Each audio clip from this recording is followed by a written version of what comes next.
El libro de Marcos, en el capítulo 9, el verso 14 al 29, la palabra del Señor narra algo que sucedió, que viene muy a lo que nosotros estamos viviendo, ¿verdad?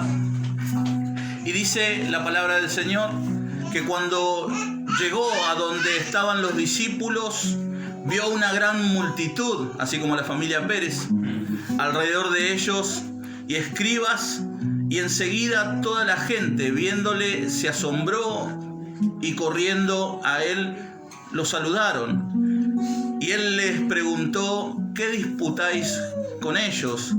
Y respondió uno de la multitud y dijo: Maestro, traje a mi hijo que tiene un espíritu mudo, el cual donde quiere que le toma, le sacude y echa espumarrajos y cruje los dientes y se va secando. Y dije a tus discípulos que lo echaran fuera y no pudieron. Y respondió él, les dijo: oh generación incrédula, ¿hasta cuándo he de estar con vosotros? ¿Hasta cuándo os he de soportar? Traédmelo. Y el verso 20 dice: y se lo trajeron. Y cuando el espíritu vio a Jesús, sacudió con violencia al muchacho, quien cayendo en tierra se revolcaba, echando espumarrajos. Jesús preguntó al padre: ¿cuánto tiempo hace que le sucede esto? Y él le dijo: desde niño. Y muchas veces le echan el fuego y en el agua para matarle. Pero si puedes hacer algo, ten misericordia de nosotros y ayúdanos. Jesús le dijo: si puedes creer, al que cree, todo le es posible.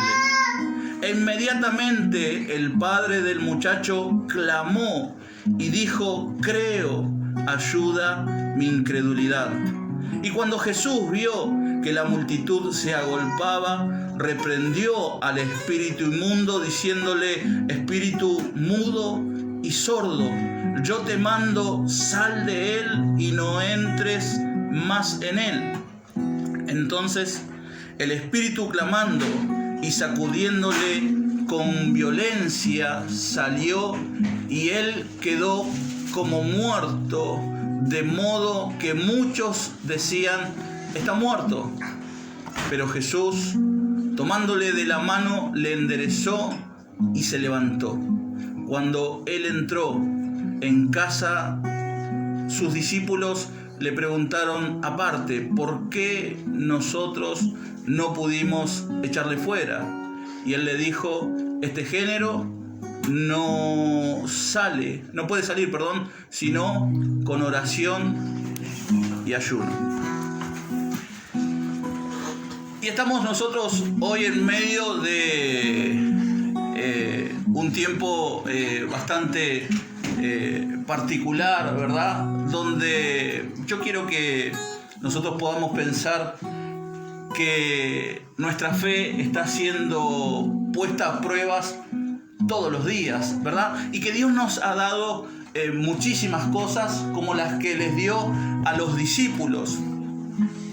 Les dio poder, dice la Biblia, porque en ese mismo capítulo, si ustedes después lo leen, le dio autoridad, ¿verdad?, sobre espíritus. Y sin embargo, ellos se encuentran acá con una persona que le trae a su hijo con una situación bastante particular. Entonces dice que cuando la gente lo vio a Jesús, salió rápidamente corriendo para saludarle, ¿verdad? Porque cuando Jesús está, la gente lo puede ver, lo puede notar. Entonces, muchas veces Dios ha puesto en nuestras manos cosas que no sabemos aprovechar o no sabemos cómo realmente podemos utilizarlas, y por causa de esto muchas veces nos termina yendo mal. Por eso dije, no vamos a hablar de cosas familiares porque nos conocemos. Y cada uno de nosotros sabemos cómo está nuestra vida. Y el propósito de todo esto no es decir yo estoy haciendo las cosas bien o vos estás haciendo las cosas mal, sino el hecho de poder ver que cuando hay una necesidad, Jesús se hace presente. Y Dios está viendo la necesidad que cada uno de nosotros tenemos de Él y situaciones personales que muchas veces nos cuesta poder resolver. Pero Dios nos ha dado herramientas que muchas veces nosotros utilizamos mal. ¿Cuántos conocen lo que es un martillo? ¿Cuántos? Levanten la mano. ¿Cuántos conocen lo que es un martillo? ¿No? ¿Y es bueno el martillo como herramienta? ¿Sí? ¿Y cuántos conocen? Algunos nunca lo tocaron. ¿Y cuántos conocen lo que es un buscapolo? ¿Saben lo que es un buscapolo? Ahora, el buscapolo nos sirve para golpear un clavo y el martillo nos sirve para sacar un tornillo. ¿Es así o no? Ahora, nosotros somos tan testarudos que a veces queremos sacar un clavo con un buscapolo o golpear otra cosa con un martillo. ¿Y qué pasa cuando nosotros hacemos eso? ¿Se termina? Generalmente las chicas lo hicieron. Ah, bueno, ¿me lo querés arreglar? Bueno. ¿Qué pasó con el buscapolo? Y bueno, uno lo querías arreglar. Y acá nos encontramos con gente que se encuentra de la misma manera. Gracias a Dios que podemos hacerlo de esta manera y nosotros tomarlo un poco en broma. Pero imagínense la frustración que tenían los discípulos orando, gritando. ¿Cuántas veces vieron a la gente así? Clamando para que una situación se revierta, para que un familiar se sane, para que los espíritus se vayan, para que mi economía cambie. Y parece que Dios no nos escuchara. ¿Cuántos sintieron alguna vez que su oración no llegaba al techo? Pero ¿sabe?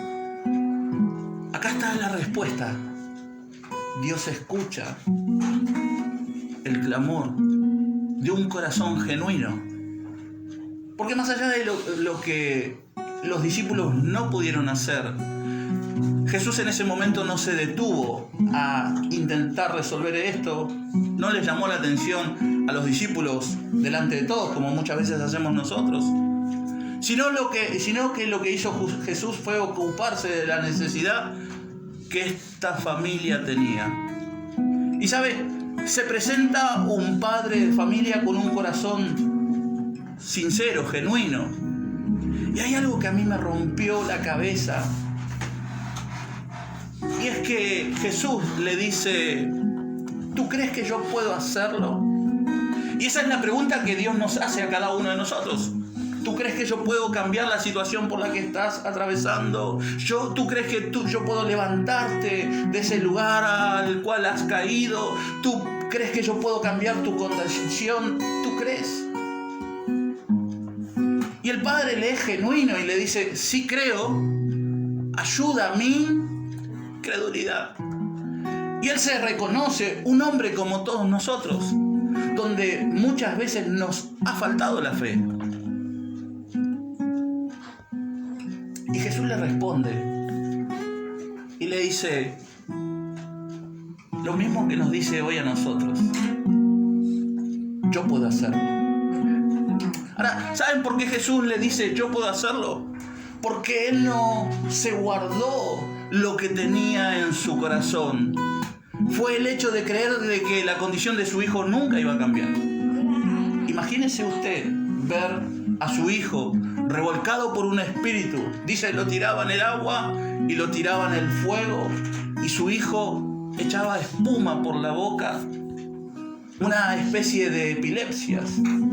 Qué terrible, ¿no? El encontrarnos nosotros en esa situación. Y muchas veces Dios tiene que permitir que nos pasen algunas cosas para darnos cuenta cuánto realmente necesitamos de Él, cuánto necesitamos depender de Él. Y Jesús se enoja por esta situación y dice, generación incrédula, ¿hasta cuándo voy a estar con ustedes? ¿Saben por qué? Porque el hecho de nosotros haber querido resolver las cosas a nuestra manera El seguir golpeando con el buscapolo o querer sacar un tornillo con un martillo no nos ha llevado a nada. ¿Y sabe lo peor de todo? Que lo seguimos intentando de la misma manera. Y esa es la única razón por la cual nosotros no hemos obtenido verdaderos resultados. Entonces Jesús le dice, ¿hace cuánto tiempo? Y esa es la pregunta para cada una de nuestras vidas. Porque acá no pasa por una cuestión de tiempo. Por eso hoy dije, algunos conocemos hace muchísimo tiempo al Señor y otros hace muy poco. Y no se trata ni de años ni de capacidades. Porque el enemigo no respeta dones. Usted conoce gente con muchos dones pero que cayó en pecado y que un día para el otro lo perdió todo. Conoce gente con un gran talento que por causa de no obedecer a la voz de Dios, un día menos pensado quedó como una persona que buscaba a Dios, pero que sin embargo al día siguiente comenzó a decir malas palabras, comenzó a hablar mal, comenzó a actuar de una manera totalmente que trajo una sorpresa para nuestras vidas. ¿Conocen ustedes gente así? ¿Sabe? Esto nos puede pasar a cualquiera de nosotros si no buscamos una respuesta genuina que venga de parte del Señor. ¿Sabe por qué? Porque la fe no entiende de razones. Dios está mirando la fe que cada uno de nosotros tenemos y decimos en nuestro corazón, Señor, tú puedes hacerlo conmigo. Dios sabe lo que cada uno de nosotros estamos pensando. ¿Qué dice? Los sacrificios de Dios son el espíritu quebrantado, al corazón contrito y humillado. ¿No despreciarás tú, oh Dios? Esto es lo que Dios vio en este Padre. Un corazón contrito y humillado. Un corazón que le reconoce a Dios. Y sabe, necesitamos a Dios todos los días de nuestra vida. El poder decirle, Señor, limpiame, Señor, lavame. Lo que pasa es que nos han enseñado al Señor de una manera tan equivocada que nosotros también, los evangélicos, que siempre hablamos de los religiosos, nos hemos convertido en personas religiosas. Y no podemos hablar con papá, porque nuestro corazón está envuelto en una coraza y no nos permite el poder ser genuino, contarle las cosas que nos duelen, contarle las cosas que nos hacen mal, contarle las cosas que no nos gustan. ¿O acaso no hace eso un amigo con otro amigo? ¿Sabe? Yo con mis hijos trato de hablar claramente y hablamos de todo, de sexo, de novios, les tengo prohibido. Hablamos del futuro, hablamos de economía, hablamos de todo. Porque yo no tuve un papá que me hablara de esa manera. Entonces yo digo, lo que yo no tuve, yo quiero dárselo a mis hijos. Y hoy, al verlo, no que son perfectos, pero verlos en el camino del Señor, a mí me trae una muy grande satisfacción. Y sabe, esto no es para uno, sino que esto es para todos nosotros. No importa lo que nosotros hayamos podido vivir, el enemigo no puede seguir condenándonos. Cuando Jesús interviene, como lo vemos en esta situación, las cosas tienen que cambiar. Ahora, hay algo. Nosotros tenemos que permitirle al Señor que Él pueda intervenir. Tenemos que darle el control de aquellas cosas que nosotros hasta ahora no hemos podido cambiar. Tenemos que dejar de ser esclavos de nuestras propias mentiras y poder pedirle a Dios que ayude nuestra incredulidad. No es fácil creer, ¿es así o no? Somos como Tomás, si no lo veo, no lo creo. Entonces, esto es lo que nosotros tenemos que pensar. Este hombre con poca fe, este hombre con incredulidad, vio que un grupo de personas con buenas intenciones, los discípulos del Señor. Lo quisieron ayudar, pero no pudieron. Pero Él no se quedó con esto, sino que fue por más. ¿Qué es lo que hizo? Quiero preguntarte personalmente y nadie me responda. ¿Estás conforme? ¿Estás conforme cómo va tu vida? ¿Estás conforme cómo está tu corazón? ¿Cómo está tu relación con Dios? ¿Cómo te van las cosas? ¿Estás conforme? Yo no estoy conforme. Y me pasa lo mismo que le pasó a este padre. Yo digo, yo quiero más. ¿Cuántos quieren más? El Señor lo sabe. Y es por eso que Él se molesta de tal manera. Pocas veces se lo ve en la Biblia enojado el Señor. Pocas veces. Y quiero que después lo puedan ver. Cuando entra en el templo y ve que estaban haciendo cualquier cosa con su casa, ¿qué hizo? Empezó a los palazos, tiró las mesas y dijo, esta es la casa de mi padre, casa de oración. Será llamada. Pero tuvo una actitud. ¿Qué es lo que tuvo? Una actitud para que las cosas cambiaran. Este padre también tuvo una actitud y empezó a clamar. Y ¿sabe? Clamar no es decir, por favor, ¿me da un vaso de agua? ¿Cuántos saben lo que es clamar? Clamar es sacar eso que está dentro de nuestro corazón. Muchas veces guardados que no nos permiten poder avanzar. A muchos de nosotros el enemigo nos ha enmudecido. Por eso no podemos hablar, por eso no podemos orar. Porque venimos acumulando un montón de cosas desde niños. Y nunca se las hemos contado a nadie, muchas de ellas. Pero él clama y le dice, ayuda a mi hijo. Si puedes hacer algo. Y el Señor dice, claro que puedo. Y yo creo que si el Señor pudo resolver esa situación, también puede ayudarme a mí. También puede cambiar mi corazón. También puede traerme a una nueva realidad. Y yo la quiero. Amén. Amén. La pasividad es una de las peores cosas que el hombre puede vivir. Yo quiero decirte, al enemigo no le importa quién sos. Mira que a veces nosotros decimos, no, porque yo soy. Y el enemigo se mata de risa. Yo soy el pastor Julio Montaner. Sí, ¿qué? Pero no orás. Pero no lees la palabra del Señor. Pero no tenés tiempo de intimidad. No hay una búsqueda genuina. La búsqueda de muchos de sus hijos es solo por interés. Ahora, ¿se imagina usted como papá o como mamá que un día tu hijo te diga, yo estoy con vos por interés? ¿Se imagina? Es por eso que Dios no puede obrar y no puede cambiar la condición en la cual hoy nosotros nos encontramos. Entonces, quiero leer 2 o 3 cosas y ya voy a ir cerrando.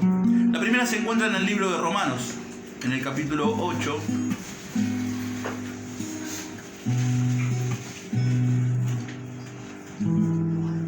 El verso 28, Romanos. Y si me ayudan mejor.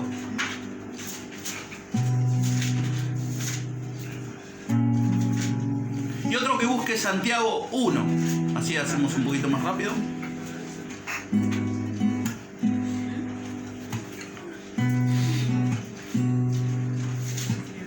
¿Cómo era el nombre de él? Nico, vos buscá Hebreos 12:11. Santiago 1:4. Leemos primero Romanos. Santiago 1, Silvi, del 14 al 16. Pero primero leemos Romanos 8, 28. ¿Hebreos cuánto? 12:1. Perdón, 12:11. Romanos, ¿quién lee? Sabemos que a los que aman a Dios, todas las cosas les ayudan a bien. Esto es, a los que conformen a su propósito son llamados. Sabemos, dice, que los que aman a Dios, todas las cosas. ¿Cuántas? Todas las cosas ayudan a bien. Todo lo malo que nosotros hemos pasado, aunque nosotros no lo podamos creer, Dios lo permitió. No es que Él lo causó, Dios lo permitió. Para que el propósito de Dios pueda cumplirse en cada una de nuestras vidas. ¿Sabe? La palabra del Señor dice: he aquí, te traeré de donde quiera que estés y voy a hacer contigo lo que te prometí. Eso es lo que dice el Señor. Lo que Dios prometió, lo va a hacer y se va a cumplir. Y se la va a ingeniar de cualquier manera para que nosotros podamos alcanzar el propósito que tiene con cada una de nuestras vidas. Amén. Amén. Hebreos. Es verdad que ninguna disciplina del presente parece causa de gozo, sino de tristeza, pero después da fruto apacible de justicia a los que en ella han sido ejercitados. Entonces dice Hebreos que es una disciplina que a veces nosotros tenemos que pasar para que nuestra vida se corrija. La mayoría de los que estamos acá llegamos al camino del Señor por necesidad. De otra manera, no sé si hubiéramos llegado. No sé qué sería Alexis con plata, Silvia con plata. Capaz que pasarían así por delante nuestro. No sé qué sería yo con plata. Por eso nosotros tenemos que entender que todo lo que Dios nos ha dado es lo que necesitamos. Pero lo que todavía nos falta, dice que Dios nos los va a dar. Sino que cada uno es tentado cuando de su propia concupiscencia es atraído y seducido. Entonces la concupiscencia, después que ha concebido, da a la luz el pecado, y el pecado, siendo consumado, da la luz la muerte. Ese es el resultado. Todo lo que el hombre sembrare, dice su palabra, eso también va a cosechar. No es que Dios nos tienta, somos nosotros, vemos y queremos. Y muchas veces sabemos qué es lo que nosotros no podemos tocar y sin embargo no nos importan las consecuencias. Ahora, cuando viene el dolor, ¡ay! Qué bueno que somos para llorar. Qué bueno que somos para lamentarnos en la condición que nos encontramos. Y ahí nos ponemos a pensar si hubiera hecho tal cosa o si no hubiera hecho tal otra. Pero ya es tarde. Sin embargo, hoy Dios nos está dando la posibilidad de poder revertir nuestra condición. Hermanos, si nosotros terminamos mal, ¿cómo se piensan que van a terminar nuestros hijos? Yo lloré mucho en mi vida. Pero también me propuse y dije, mis hijos no van a llorar por lo que yo lloré. Ellos no van a sufrir lo que yo sufrí. Ellos no van a tener que trabajar todo lo que yo tuve que trabajar. Porque una vuelta más que yo gane, ellos no la van a tener que dar. Entonces, pensemos que estamos trabajando para poder dejarle a los que vienen detrás nuestro un futuro mucho mejor. El coronavirus es una prueba más. Yo no creo que esto se termine. ¿O alguno de ustedes cree que este es el fin del mundo? La palabra del Señor dice que el propósito de Dios es que todos se salven y que procedan al arrepentimiento. Y yo sé que hay muchísima gente que todavía necesita ser salvada. Y es por eso que tal vez Dios hoy está zamarreando nuestra vida para que nos demos cuenta que seguimos peleando con pequeñas cosas cuando tendríamos que estar haciendo grandes cosas. Amén. Dios quiere hacerlo con cada una de nuestras vidas, porque dice que Dios escogió a lo vil y a lo menospreciado. Dios te escogió a vos y a mí para poder transformar vidas, para poder traer cambios verdaderos, para poder ser de influencia, para poder ser aquellos que marquen la diferencia. Por eso que a mí no me da miedo venir, porque sé que el Señor viene con nosotros y con un propósito, que es que lo que cada uno de nosotros hoy podamos recibir, podamos contagiárselo a otros. Amén.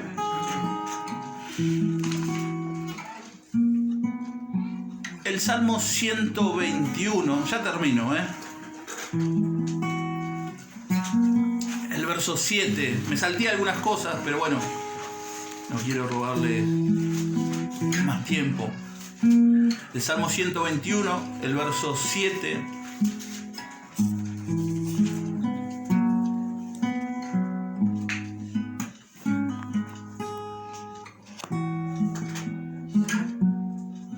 Sí, Mari. Jehová te guardará de todo mal. Él guardará tu alma. Dice: Jehová te guardará. ¿De cuánto? De todo mal. Hermanos, no hay nada que a nosotros nos ocurra que antes Dios no tenga que permitirlo. Si no, miren la vida de Job. Dios nos va a guardar. ¿De cuánto? ¿De la gripe? ¿Del coronavirus? ¿De las tentaciones? Pero nosotros tenemos que aprender a poner nuestras manos en la vida del Señor. También con esto sucede algo. El Señor reprende a ese espíritu inmundo, sordo y mudo, y lo echa afuera. ¿Y saben lo que le dice? Te ordeno que no vuelvas a entrar nunca más en él. ¿Cuándo? Nunca más.